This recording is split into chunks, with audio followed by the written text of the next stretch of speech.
Let's talk about Hurricane Ida and the devastation caused in New York. Let's also discuss the Joint Committee on Vaccination and Immunisation not recommending vaccinations for 12 to 15-year-olds. What about the passing of the legend Lee Scratch Perry? And a whole lot more. This is Pablo from Hackney, and this is Pablo's podcast. Thank you for choosing Pablo's podcast today. Welcome. Apply the ABCs of success to your life. Ask, believe, and claim it. Eric Thomas. So we're at episode 72, still sparking debate. September, we're into a new month. This month we've got Belize's Independence Day, 21st of September. They were made independent in 1981.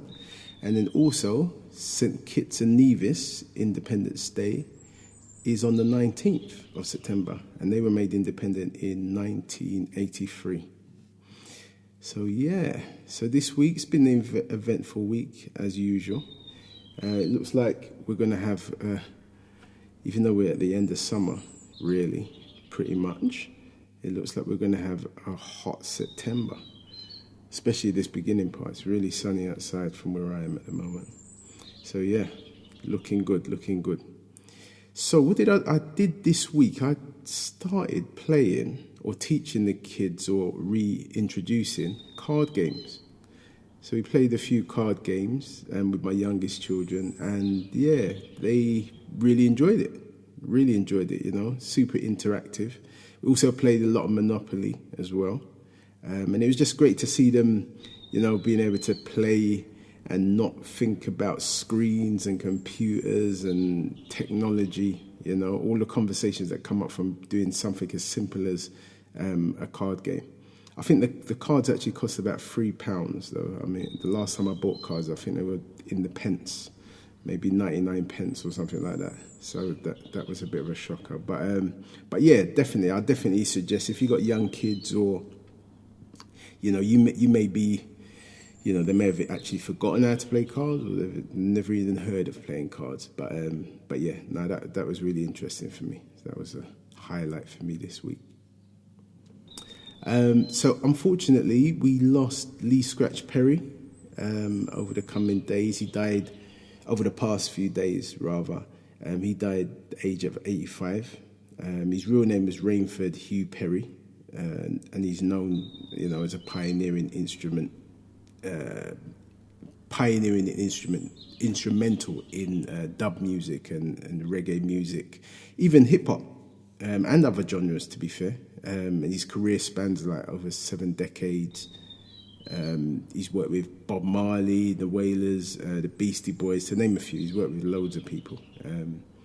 He was a legend in the production side of things in regards to music and lyrically. I was watching some old YouTube clips of him doing his thing on the mic and stuff like that. But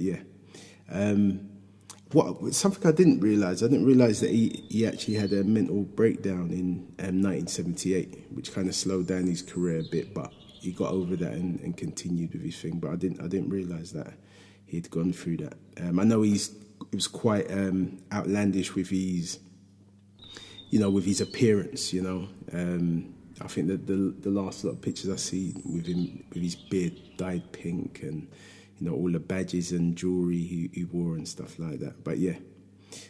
He's been celebrated definitely as a legend to the music industry.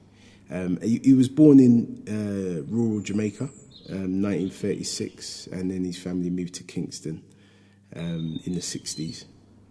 And I think in an interview with NME, he spoke about his father worked on the road, his mother worked in the fields, and how poor they were. And he spoke about learning, even though he went to school, he didn't learn much there. In fact, he said he learned nothing at all at school. And he learned everything he knows come from nature. So that's a very introspective, way of looking at things for sure. But yeah, I think we all learn a lot from nature. I learned a lot from gardening, to be fair. I didn't realise how much until these later years, but yeah. But yeah, he won a Grammy in 2002 and was nominated multiple times. I think about 4 times in 2007, 2008, 2010, and 2014.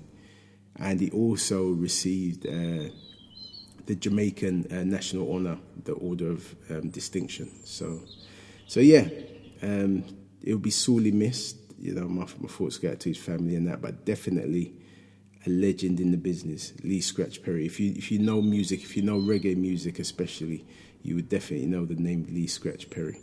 And if you don't, definitely somebody to look into and see how he's impacted the musical landscape. So, also somebody making history over the past week, Nia DaCosta. She's the first black woman director to direct a Blockbuster top movie. The movie was released in America on the 27th of August, and it's the sequel to the 1992 horror classic Candyman. And it's taken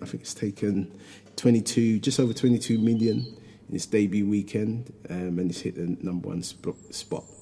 The film, it was also written by Jordan Peele. He's involved in a few horror films over the past few years. But I remember Candyman as a kid. That was the original one. Was like, it was one of the most scariest movies as a kid. And obviously, everybody was scared to say his name 5 times because that's when he came out and done his thing. So yeah, it kind of brought some memories back to those times. I'm not really into horror films now, to be fair. I couldn't tell you the last time I watched a horror film. But yeah. I'll give this a look because it's a historic situation. But hats off to Nia DaCosta, going down in history as the first black woman director with a Blockbuster top movie. That's amazing, and I'm sure we'll be hearing a lot more about her. And hopefully, hopefully an Oscar be coming her way, Grammy maybe. Who knows? Fingers crossed. But over here, back in the UK, all of the talk around the vaccines, etc., is around vaccinating 12 to 15-year-olds. The science and from the Joint Committee of Vaccination and Immunisation, the JCVI, said on Friday they do not recommend that 12 to 15-year-olds be vaccinated. Said the benefits on health grounds were only marginal, so basically not worth it. So that's from the science perspective. But UK government believe there's a strong case to giving jabs to all healthy children over 12. So a decision is going to be made in the next few days, and by the UK government, it's going to. I can see it ruffling a lot of feathers if they do go against the science. Obviously, the whole mantra throughout COVID has been, being led by the science. And, if they, directly oppose what the science is saying, it's going to be an interesting summer, for sure. An interesting summer. So, the schools are back. Schools are back. Some schools are back already, but I know most of them will be back fully from next week, from Monday. And so basically that's hundreds of thousands of pupils, return to the classroom.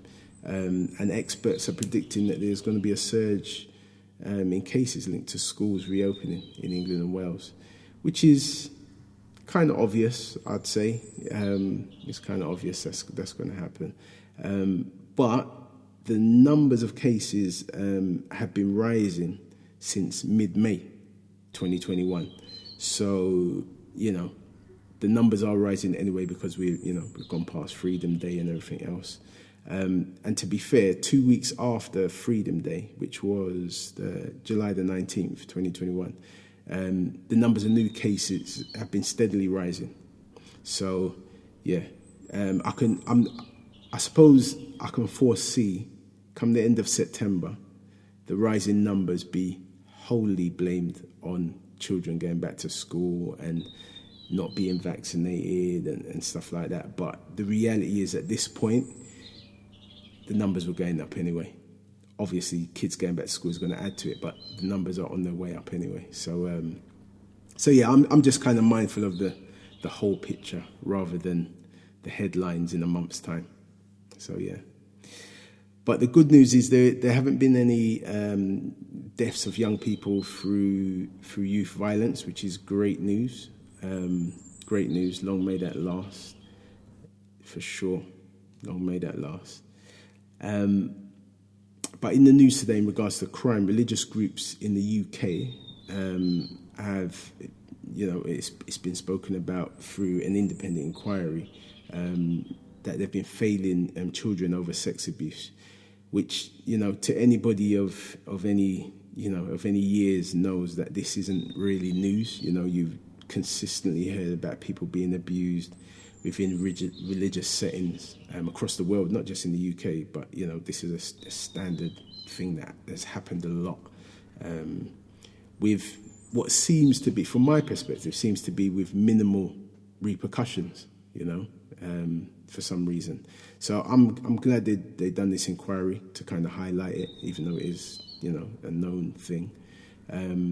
But what the independent inquiry spoke about is that, religious organisations in England and Wales were morally failing children, basically. And they examined, took evidence, basically, from about 38 different groups, including, Christian groups, Orthodox, Judaism, Islam, to name a few. But they went through it all, because it doesn't just happen in one religious sect.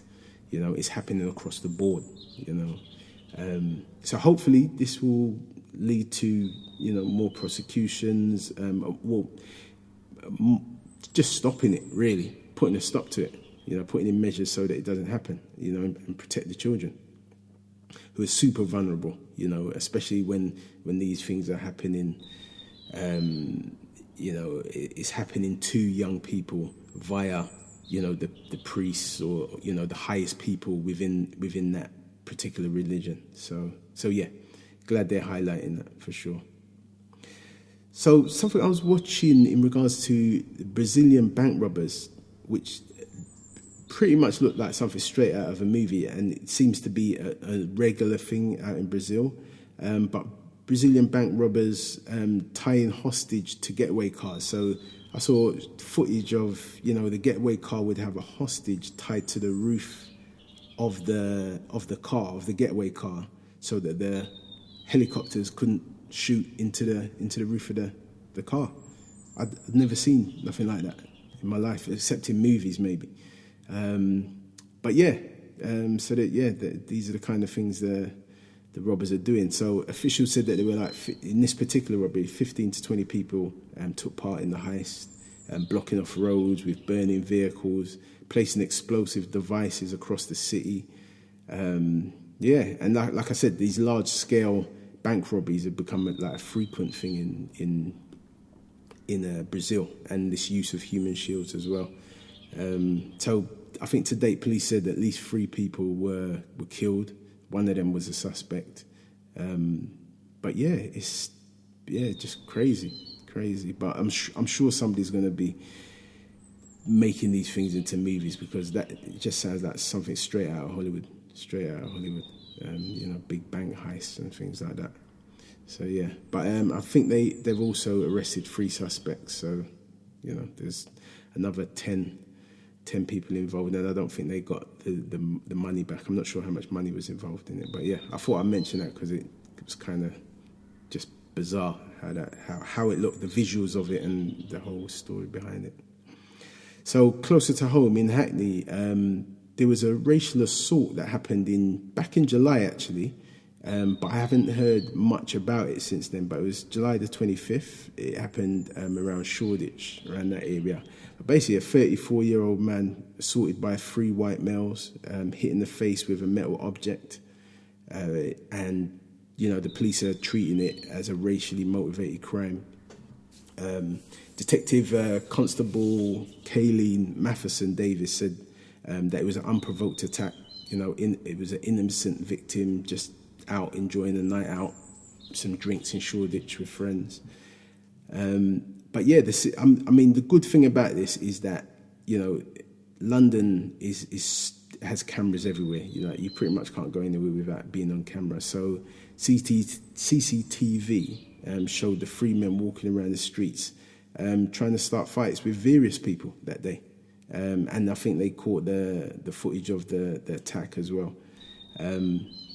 But yeah, so hopefully these guys will get caught and brought to justice, because, this victim now has got like facial injuries that are there for life, like severe facial injuries, had to have reconstructive surgery and everything. So yeah, hopefully these guys will get caught. But their pictures and whatnot are all over the internet now, so hopefully it's just a matter of time. And they're quite good pictures as well, to be fair.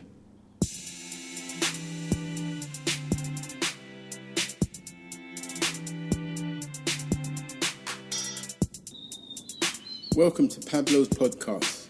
Join me on a weekly basis with social commentary on current affairs which affect us the most. Come and muse with me. What you can expect is uplifting, positive discussions, interviews on our social, physical and cultural well-being. Voicing some of the perspectives we share but maybe don't vocalise enough. I'll be going through my bucket list of interviewees over the coming weeks. You're guaranteed to get an honest, authentic perspective and insight into what's going on now. If you like what you hear, please click the subscribe button. Please share on your social media apps. And please leave a review. Look forward to spending some time with you over these coming weeks. Thanks for joining me. Take care.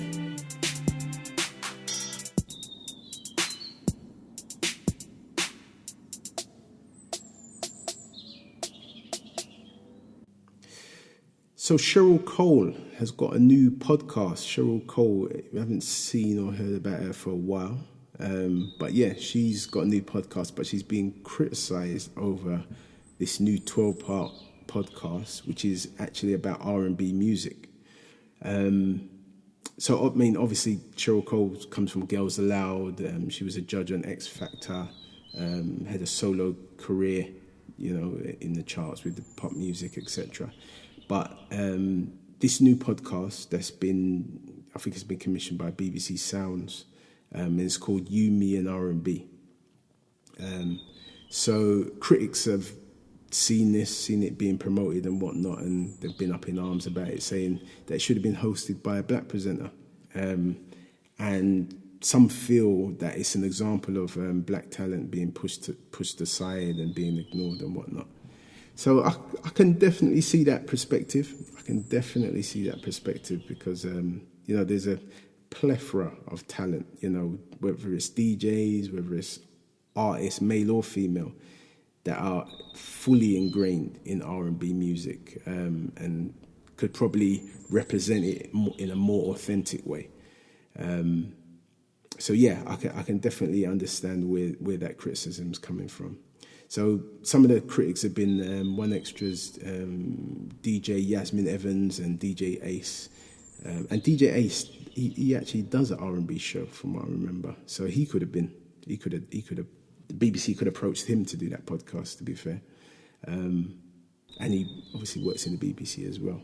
But also one of the people criticising Dr. Shola, who's a very opinionated, authentic and well-versed black woman. And I really love her perspective. She's a powerful and assertive woman. But yeah, she's one of the critics, and she kind of focused on the fact that Cheryl Coles, her conviction in 2003 for assault against a black toilet attendant, amongst other things. So she's getting a lot of flack in regards to this. So it's going to be interesting to see how it all pans out. I haven't heard Cheryl Coles' perspective on that. I wonder how she now feels. But it's an interesting one. So also this month, being September, is also from a health perspective, is Prostate Cancer Awareness Month. So we've all got men in our families, whether they're dads, brothers, uncles, boyfriends, or just friends. So prostate cancer touches all of us, male or female. But prostate cancer does affect black men disproportionately in the UK. And so yeah, it is something that, we need to be aware of and, to keep an eye on and check on. And even remind, if you've got men in your family, reminding them to check themselves out in regards to prostate cancer, because it's one of those cancers that if you catch it early, you can sort it out, basically. But if you wait too late, it can be detrimental, So, but even myself, being a male, I've been tested for it.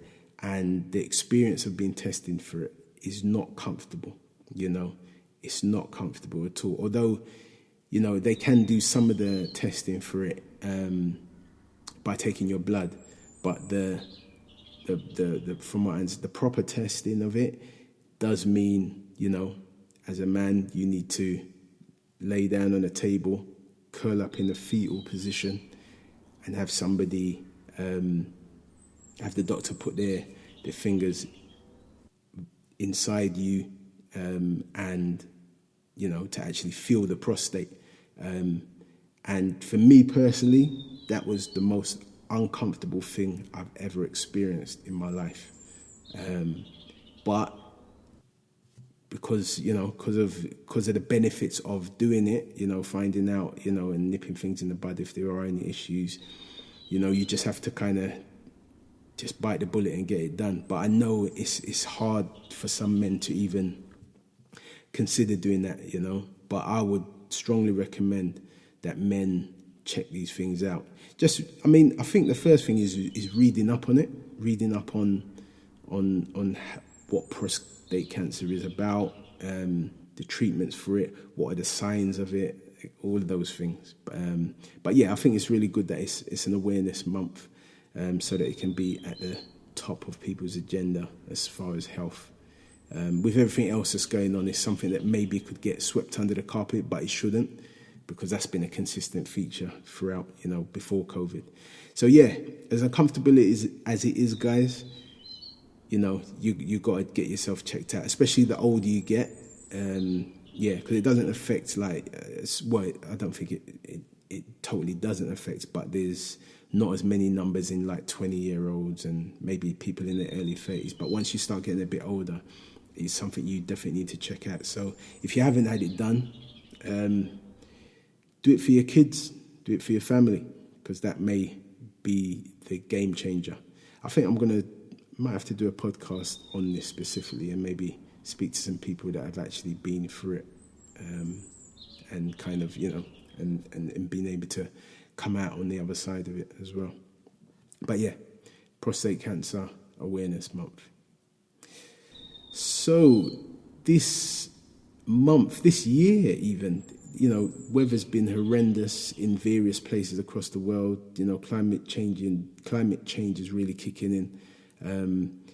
The US has just gone through Hurricane Ida. They had the flash flooding, they had the tornadoes across the whole of the northeast of America, killing dozens of people, causing devastation, in various states, New York City, Jersey.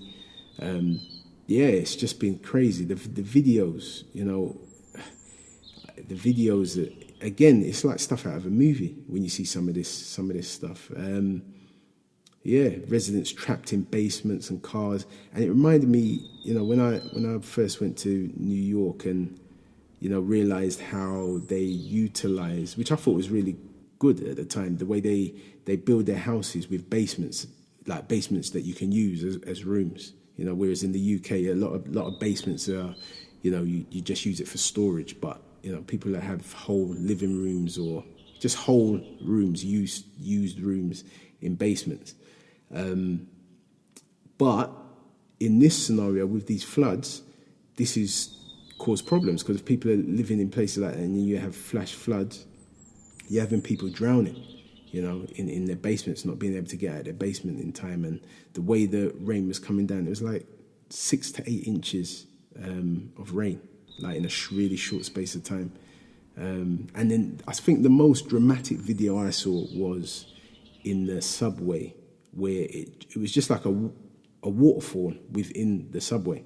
It was ridiculous, like, you know. And you know, if you're in a subway, you would have had a feeling, you know, that this place can fill up with water. The way it was coming down in so much, you know, I'm sure that would have run through people's mind, being trapped in a subway and it just fills with water, like you would have seen in a movie, you know, something you would have seen in the movie. So really sad. My thoughts and prayers go out to people out there, and the recovery, you know, afterwards as well. That's going to be a big thing as well.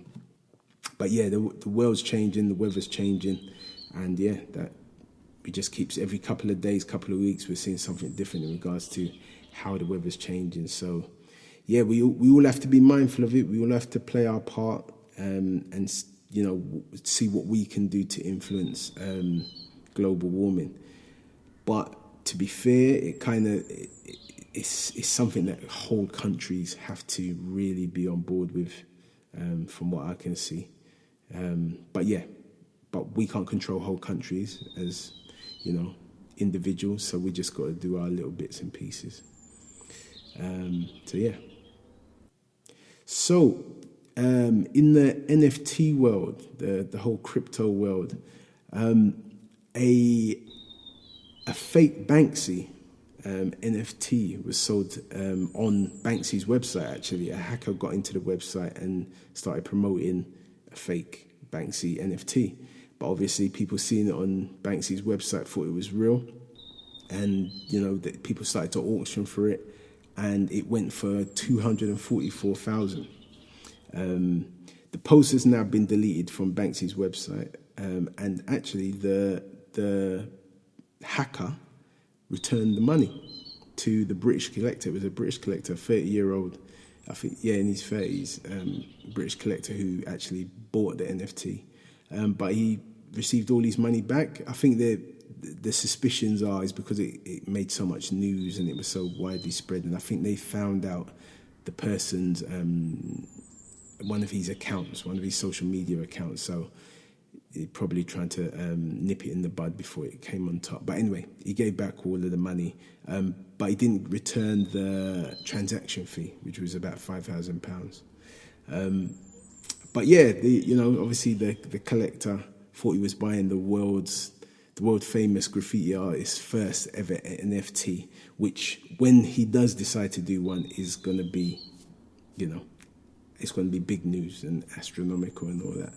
But yeah, the whole crypto NFT world, you know, there's a lot of money exchanges hands. There's a lot of creativeness that goes on, a lot of art and stuff like that. But it is not a regulated situation, and it is highly volatile and highly risky. So this is why these sort of things can happen and do happen. So be aware of, you know, the whole crypto world, NFTs, but you know, get solid advice and be wary of how you move around it, for sure. So I watched yesterday a real refreshing show called Tonight with Target. It's a new show on BBC iPlayer. I think it may come on the BBC, but I watched it on iPlayer yesterday.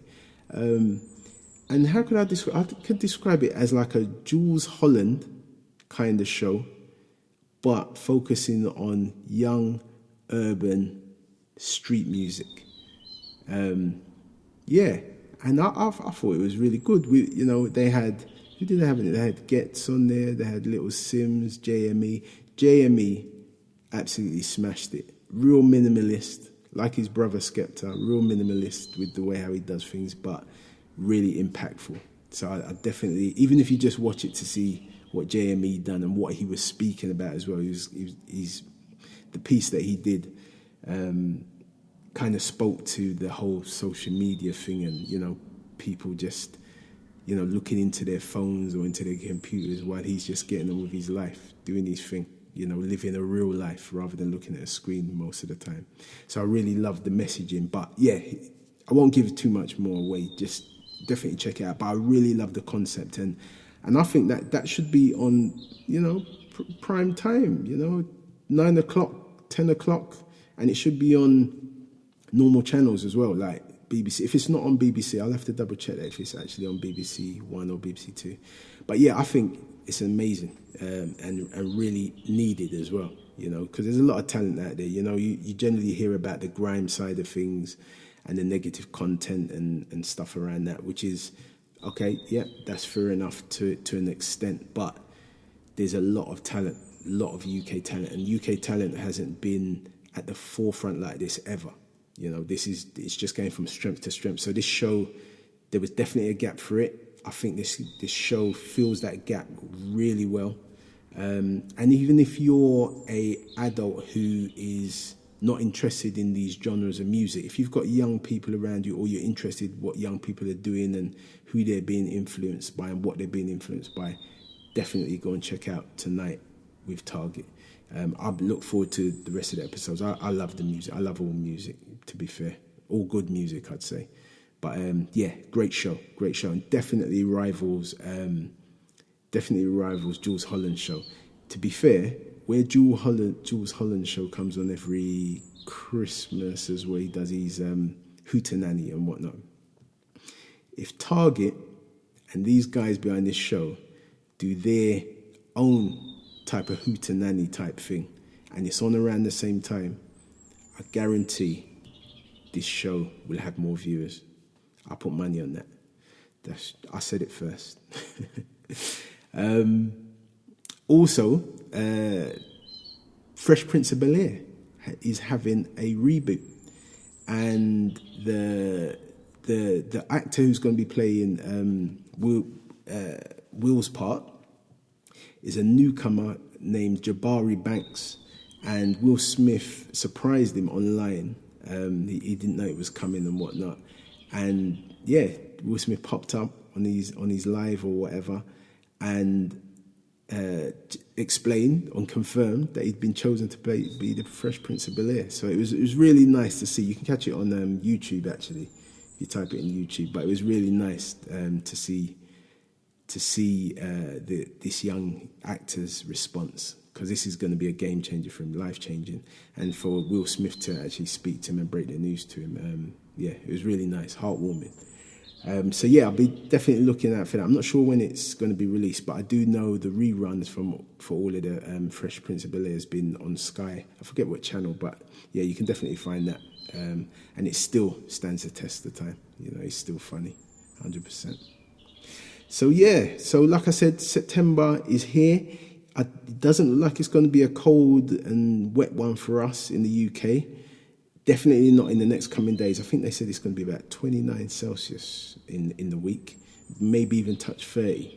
So I may even get at a sneaky barbecue in September. Be nice to have a barbecue in September, something different.